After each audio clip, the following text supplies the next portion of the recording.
अस्सलाम वालेकुम स्टूडेंट्स, उम्मीद है आप लोग खैरियत से होंगे। बेटा आज हम लोग जो टॉपिक स्टार्ट करने जा रहे हैं वो भी बहुत ज़्यादा इम्पॉर्टेंट है फॉर एक टॉपिक है chapter number 7 first year chemistry के अंदर, जिसको हम कहते हैं balancing equation by ion electron method. तो उसके लिए भी ये छोटा सा एक टॉपिक है जो कि आपके पास यूज़फुल होगा बहुत ज़्यादा। और इसके अलावा इसका अलग से भी एक जो है अगर आप एग्ज़ाम्स के अंदर देखें तो उसका सवाल आता है। तो इसको हम स्टार्ट करते हैं तो और छोटा सा टॉपिक है, कोई ज़्यादा बड़ा नहीं है, लेकिन इसको सीखने के लिए आपको कुछ चीज़ें याद करनी होंगी। ठीक है, तो कोशिश करेंगे छोटे से टाइम में अच्छा सा आप लोग सीख लें। और अच्छे अगर आपको ये चीज़ समझ में आए और आपको अच्छी लगे तो ज़रूर वीडियो को लाइक कीजिएगा ताकि और शेयर कीजिएगा अपने फ्रेंड्स के साथ, ताकि उनको भी इस जो है वीडियो से फ़ायदा हो और वो भी इस चीज़ को अच्छी तरीके से सीख सकें। ठीक है जी। अच्छा, इसके बाद जो है मैं आगे टॉपिक्स जो हैं और भी फर्दर आपको वीडियोस मिल जाएंगी, जो कि हम ऑक्सीडेशन नंबर अभी स्टार्ट करने जा रहे हैं। और ऑक्सीडेशन नंबर के साथ साथ आपको आगे और भी लेक्चर्स जो हैं मिल जाएंगे, जिसके अंदर मैंने बैलेंसिंग आयन इलेक्ट्रॉन मेथड से जो है सॉल्व करना सिखाया है बैलेंसिंग इक्वेशन को। तो उसके अंदर ये बहुत ज़्यादा यूज़ होगा, तो इसको आप पहले देखिएगा, देन फिर आप आयन इलेक्ट्रॉन मेथड को स्टार्ट कीजिएगा। तो स्टार्ट करते हैं वीडियो को। तो स्टूडेंट्स, हमारे पास आज का जो टॉपिक है वो है how to find the oxidation number of an element in any compound और इन एनी रेडिकल।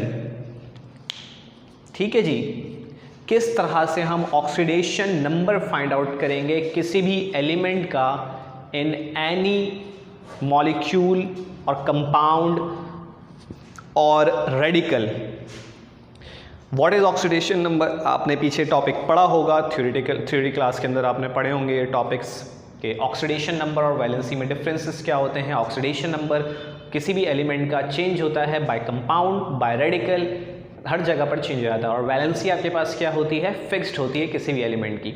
तो आपको ऑक्सीडेशन नंबर फाइंड आउट करने के लिए वैलेंसी ज़रूर पता होनी चाहिए।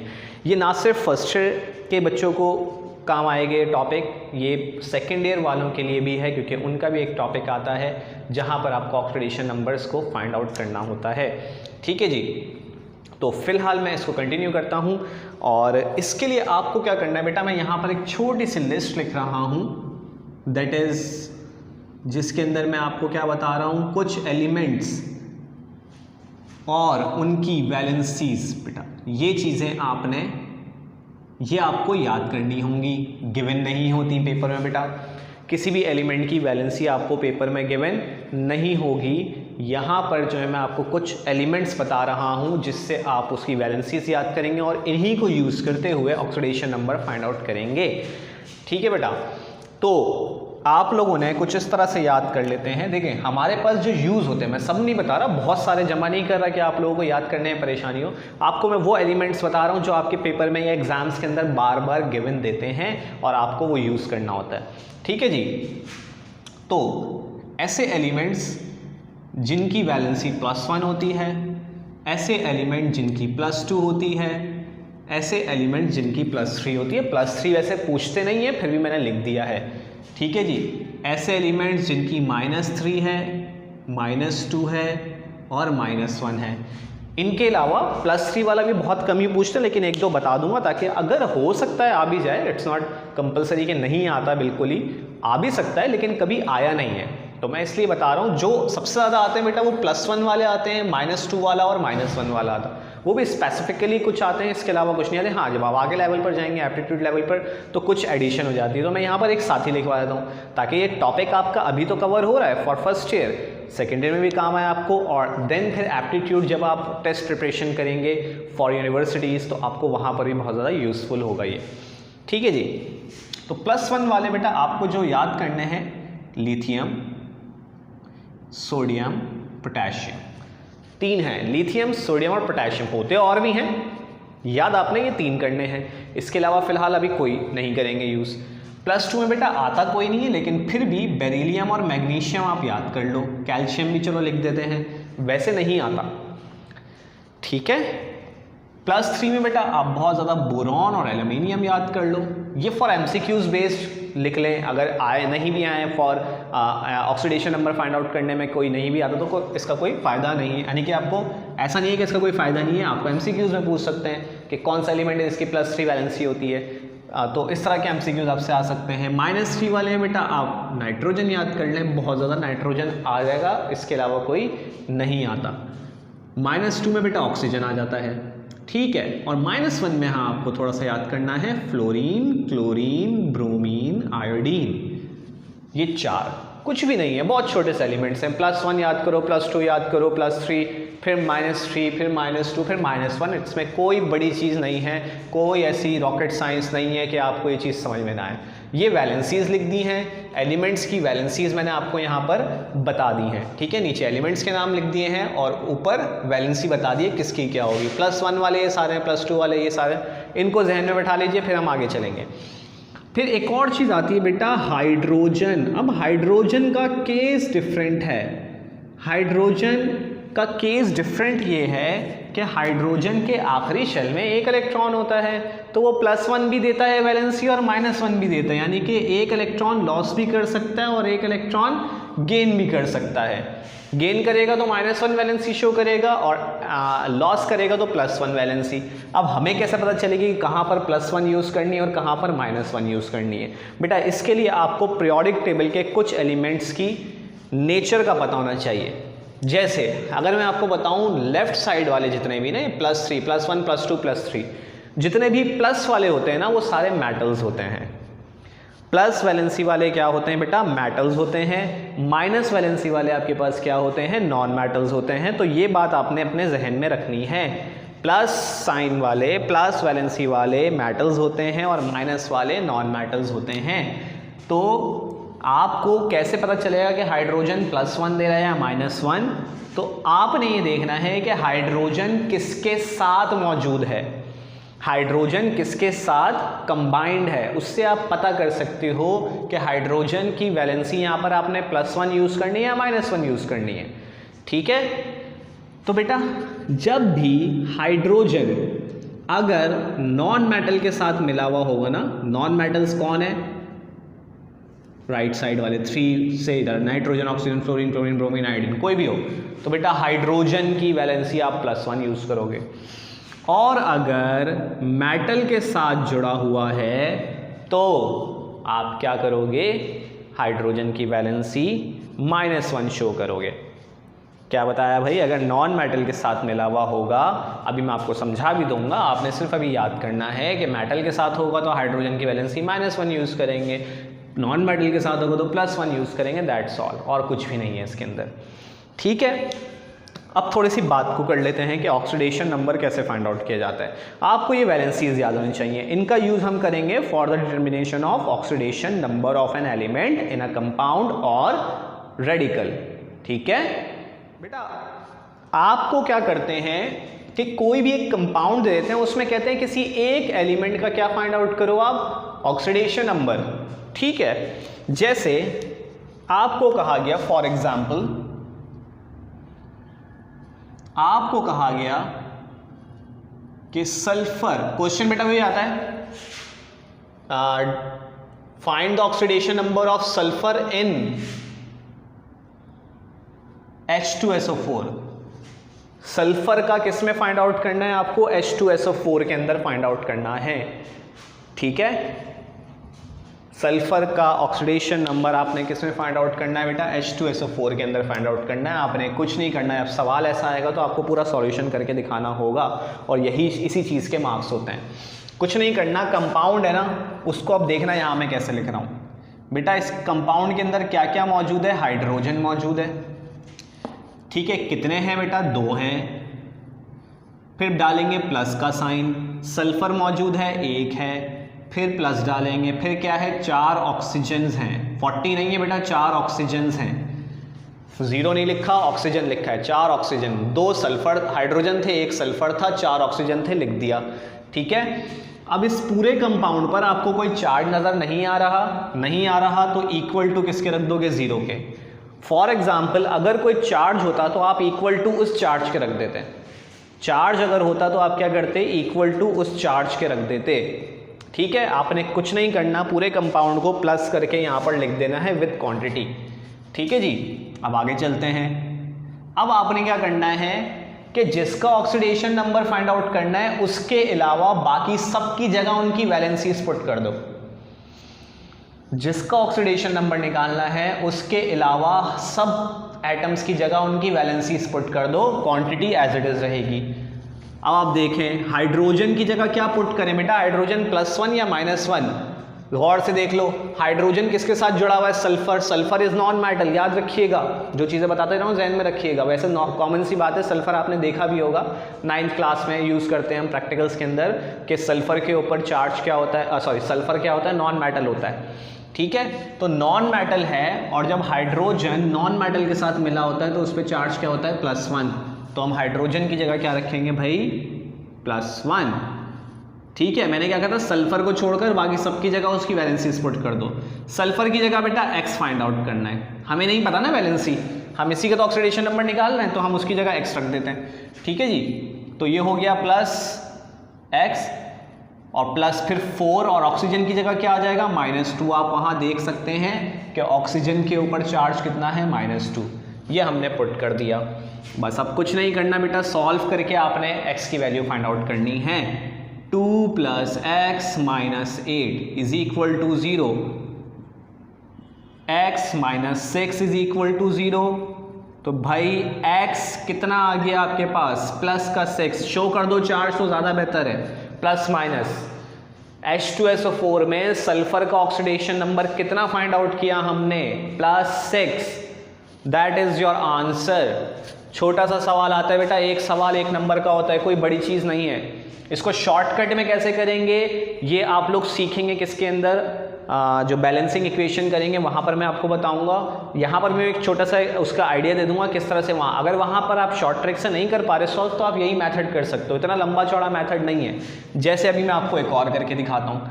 अब एक और करते हैं भाई, यहाँ पर आपको कहा, मान लीजिए कि फॉस्फोरस का निकालना है NH3PO4। ठीक है, अब जल्दी जल्दी करते हैं, ज़रा प्रैक्टिस करते जाइएगा। H3PO4 में फॉस्फोरस निकालना है, 3 हाइड्रोजन है, 1 फॉस्फोरस है, 4 ऑक्सीजन है, इज इक्वल टू किसके आ जाएगा, 0 के। क्यों, क्योंकि चार्ज नहीं है कोई। हाइड्रोजन की जगह क्या रखेंगे बेटा, +1 ही रखेंगे। क्यों, क्योंकि फॉस्फोरस भी क्या है, नॉन मेटल है। फॉस्फोरस की जगह x रख देंगे, ऑक्सीजन की जगह बेटा -2 रख देंगे, इज इक्वल टू 0। 3 हो जाएगा, +x - 8 इज इक्वल टू 0। जल्दी जल्दी कर रहा हूँ, जिसको सिंप्लीफिकेशन में मसला हो वो दोबारा से देखे पीछे वाला, कोशिश कर ले, इजीली सॉल्व हो जाएगा, कोई मसला नहीं है इतना। x कितना हो जाएगा बेटा, x - 5 इज इक्वल टू 0 और x आपके पास कितना आ गया है यहाँ पर, +5।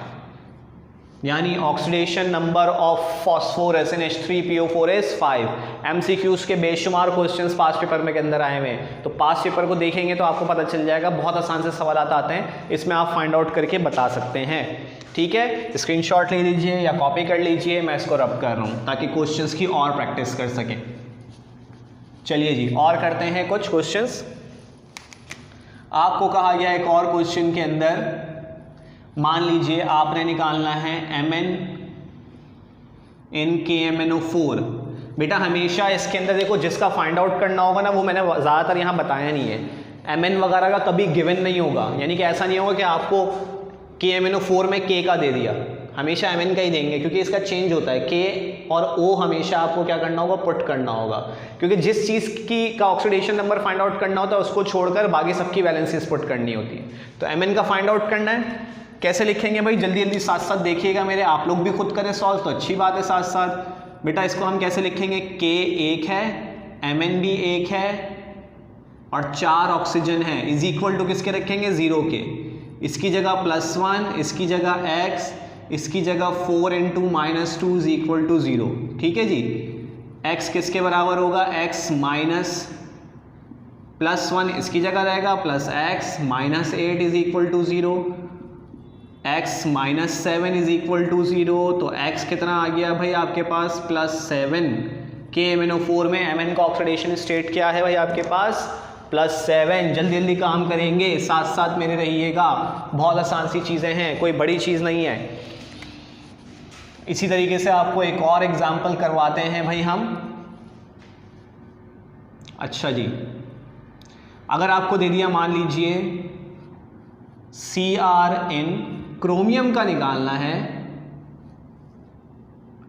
K2Cr2O7 में, ये एक काम करते हैं, मैं यहाँ पर आपको चार्ज वाला करवा देता हूँ ताकि आप लोगों का क्लियर हो जाए। Cr इन Cr2O7-2। अब चार्ज दे दिया बेटा, कुछ नहीं करना, कोई चेंजेस नहीं है, वही सारा काम है जो आप इतनी देर से करते हुए आ रहे हैं। Cr का निकालना है Cr2O7 में, 2 Cr हैं इसके अंदर, 7 ऑक्सीजन है, इक्वल टू बेटा -2 के रख दोगे, जो चार्ज होगा उसके इक्वल टू रख दोगे बस। +2 होता तो +2 के इक्वल रख देते, -2 है तो -2 रख दिया, -3 होता तो -3 रख देते, इक्वल टू के दूसरी तरफ जो चार्ज है वो पुट कर देंगे। दैट्स इट, कुछ नहीं करना। अब आपने Cr की जगह क्या पुट करोगे बेटा, ये हो जाएगा 2x प्लस 7 ऑक्सीजन की जगह -2 इज इक्वल टू -2, ठीक है, ये 2x रहेगा, ये -14 इज इक्वल टू -2, क्या होगा 2x is equal to -2 plus 14। तो भाई कितना आंसर आया, 2x बराबर किसके हो जाएगा 12 के। हमें x चाहिए नॉट, क्योंकि सिर्फ Cr का चाहिए, Cr2 का नहीं चाहिए, तो हम x फाइंड आउट करेंगे। तो क्या हो जाएगा 12/2 यानी 6। That is your answer. Cr2O7 के अंदर, Cr2O7-2 के अंदर Cr का जो ऑक्सीडेशन नंबर है वो कितना है भाई आपके पास, +6। प्लस लगा दो तो ज़्यादा बेहतर है। और बहुत दफ़ा पास्ट पेपर में MCQs ये पूछ चुके हैं कि Cr का आप ऑक्सीडेशन नंबर बताइए इन K2Cr2O7 भी पूछ सकते हैं या Cr2O7 भी पूछ सकते हैं, ठीक है। तो इसके अंदर आपको कोई प्रॉब्लम नहीं होगी, बहुत आसान सी चीज़ है, इसको कॉपी कर लीजिए। फिर हम आगे और एग्जाम्पल्स करते हैं, 2-3 एग्जाम्पल्स और करेंगे ताकि हम इसकी अच्छी प्रैक्टिस हो जाए। अच्छा जी, अब आते हैं नेक्स्ट टॉपिक की तरफ, सॉरी नेक्स्ट क्वेश्चन की तरफ। आपको एक सवाल दे दिया, आयोडीन का निकालना है इन IO3-1, ये भी पास्ट पेपर का सवाल है भाई। तो क्या करेंगे भाई, I+3 oxygen is equal to किसके रख देंगे, -1 के। थोड़ा और शॉर्ट कर रहा हूं भाई इसको, काम को एक स्टेप खा रहा हूं, देखिएगा, प्लस, चले रहने दें, फिर आप लोग कंफ्यूज हो जाएंगे, कोई इतना बड़ा काम नहीं कर रहा। x - 6 is equal to -1, x बराबर किसके होगा, -1 प्लस 6, तो x आपके पास कितना आ गया भाई, +5। That is your answer. मुश्किल नहीं है, ठीक है, बहुत आसान सा है। अब मैं आपको थोड़ा सा, यानी कि इसी तरह के क्वेश्चंस आपको बहुत सारे मिल जाएंगे, पास्ट पेपर देख लीजिएगा, वहाँ से सॉल्व कर लें, बुकलेट्स मिल जाएंगी आपको, वहाँ पर सॉल्व कर लें। बुकलेट जिन्होंने मुझसे पढ़ा हुआ है उन्होंने देखा होगा, उनको मैंने एक बुकलेट प्रोवाइड की है न्यूमेरिकल्स की, उसके अंदर आपको बहुत सारे क्वेश्चन के मिल जाएंगे फॉर प्रैक्टिस, तो वहाँ से आप देख सकते हैं। पर अभी जो मैं आपको ट्रिक बताने जा रहा हूँ for balancing ion electron method, तो आप ये ट्रिक थोड़ी सी प्रैक्टिस कीजिएगा, लेकिन वो ट्रिक सिर्फ वहाँ पर यूज़ करेंगे। क्वेश्चन अगर आता है कि find the oxidation number of ion IO3, तो आप ऐसे ही मेथड करके सॉल्व करके दिखाएंगे क्योंकि इसके मार्क्स हैं। लेकिन अगर आप बैलेंसिंग आयन इलेक्ट्रॉन मैथड के अंदर कर रहे हैं, इक्वेशन कर रहे हैं, तो आप क्या कर रहे हो, मान लो चलो आपको दे दिया MnO4-1 के अंदर आपको निकालना है Mn का, Mn इन MnO4-1 आपको ये दे दिया। अब इसको सॉल्व कैसे करोगे, शॉर्टकट में देखिएगा, बहुत आसान सा है। देखो आपने Mn का निकालना है ना, इसको छोड़ दो, टोटल चार्ज है उसको रफ में क्या करोगे, -1 इज इक्वल टू -1 इस तरफ रख देते हैं, ठीक है। बस आपने इसको सॉल्व करना है। Mn को छोड़कर कौन है इसके अंदर, ऑक्सीजन है, 4 क्वांटिटी है। ऑक्सीजन पर चार्ज कितना होता है भाई, -2 होता है। 4 का कितना हो गया भाई, -8 हो गया। पता चल गया आंसर कितना आया, 7। तो इस पर कितना आएगा, 7। That's it. ये सबसे छोटा सा, ये फॉर MCQ ट्रिक बताइए मैंने आपको कि किस तरह से सॉल्व करना है, और या फिर जब आप बैलेंसिंग इक्वेशन कर रहे होंगे आयन इलेक्ट्रॉन मैथड से, तो फिर आप इस ट्रिक को यूज़ करते हुए सॉल्व करेंगे, ठीक है भाई। बहुत ही आसान सा टॉपिक है, बहुत काम की चीज़ है, ये हमेशा याद रखने वाली चीज़ है। अगर कुछ मसला हो रहा हो इस वीडियो को बार बार देखो ताकि क्लियर होते जाए कि आप जो है काम क्या कर रहे हो, क्योंकि चीज़ हमेशा जब बार बार आप रिव्यू लेते हो एक ही टॉपिक को, एक ही चीज़ को बार बार पढ़ते हो तो आपको वो चीज़ याद हो जाती है और हमेशा के लिए याद रहेगी। इंशाल्लाह आप लोगों को बहुत अच्छी तरीके से उम्मीद है समझ में आया होगा। बाकी यही चीज़ देख लें, अगर कोई भी मसला हो इस टॉपिक से रिलेटेड आप ज़रूर कमेंट बॉक्स के अंदर मुझे बताइए, मैं इसका ज़रूर रिप्लाई करूँगा। इसके अलावा कोई भी अगर आपको लगता है कोई वीडियो, अगर आपको कोई टॉपिक मुश्किल लगता है तो ज़रूर कमेंट बॉक्स के अंदर बताइए। जिसके ज़्यादा मेरे पास जो हैं टॉपिक के कमेंट्स होंगे तो उसके टॉपिक की पहले मैं वीडियो बनाकर, वैसे तो मैं आहिस्ता आहिस्ता वीडियोस लेक्चर जो है बनाकर आप लोगों के लिए अपलोड करता जा रहा हूँ। जिसको पहले यानी कि अगर ज़्यादा टॉपिक के जिसके वोटिंग ज़्यादा होगी तो उस लेक्चर को पहले मैं अपलोड करूँगा। फ़िलहाल इस लेक्चर के बाद आप लोग ज़रूर जो है मेरा अगला लेक्चर देखिएगा जो कि आपका बैलेंसिंग आयन इलेक्ट्रॉन मेथड का जो है वो एसिडिक मीडियम के अंदर मैं सॉल्व करना सिखाऊंगा आपको। फिर उसके बाद कुछ लेक्चर्स और होंगे जो कि बेसिक मीडियम में होंगे और उसके साथ साथ सीक्वेंस चलता जाएगा। तो लेकिन बैलेंसिंग इक्वेशन से पहले आप इस वीडियो को लाजमी देखिएगा और अपने फ्रेंड्स के साथ भी शेयर करें ताकि उनको भी इस चीज़ का फ़ायदा हो सके और आप लोग भी अच्छी तरीके से अपनी तैयारी कर सकें फॉर एग्ज़ामिनेशन और अपने आगे के लिए, अपने फ्यूचर के लिए एक अच्छी जगह जाने के लिए अपनी तैयारी कर सकें। थैंक यू बेटा, बहुत ख्याल रखिएगा अपना और इंशाल्लाह नेक्स्ट लेक्चर में आपसे मुलाकात होगी। थैंक यू, अल्लाह हाफ़िज़।